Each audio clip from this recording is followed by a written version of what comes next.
Kia ora, my name's Carrie Briers and I'm a public health medicine registrar.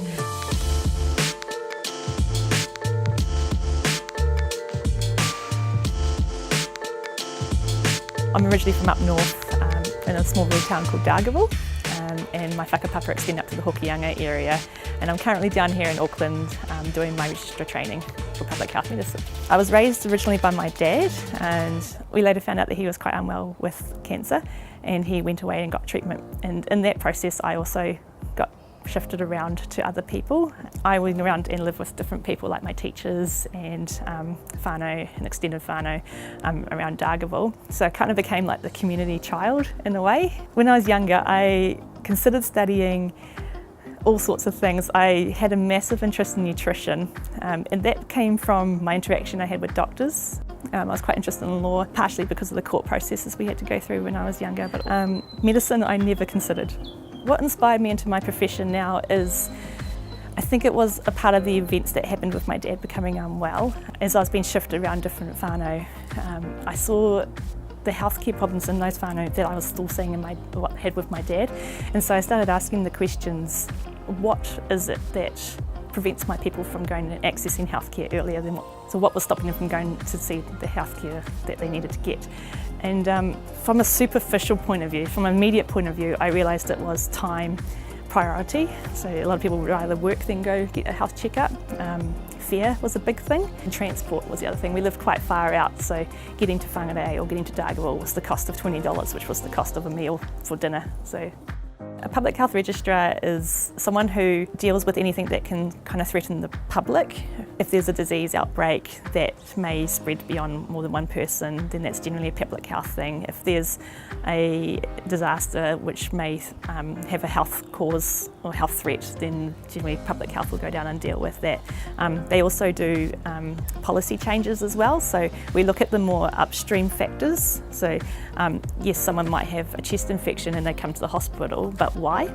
So when you look at why, you then learn that they've got poor insulation in their house, there's a lot of other sick people in the house, but why is that? Because they don't have enough money to insulate the house? Are they living in a rent house that hasn't been taken care of?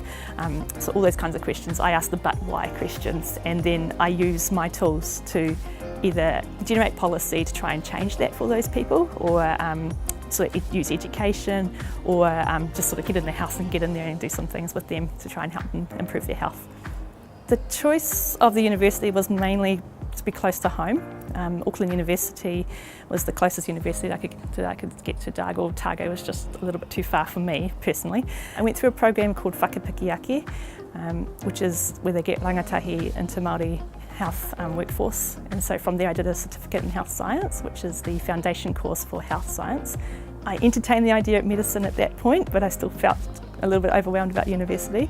I tried first year medicine and I've just found it too competitive and just not me at all, and so I went off and did nursing, and I became a nurse. I trained mostly at Middlemore Emergency Department, and then from there I decided, no, I can do this, I'm going to go be a doctor. So I applied for medical school and did my 6 years of medicine training.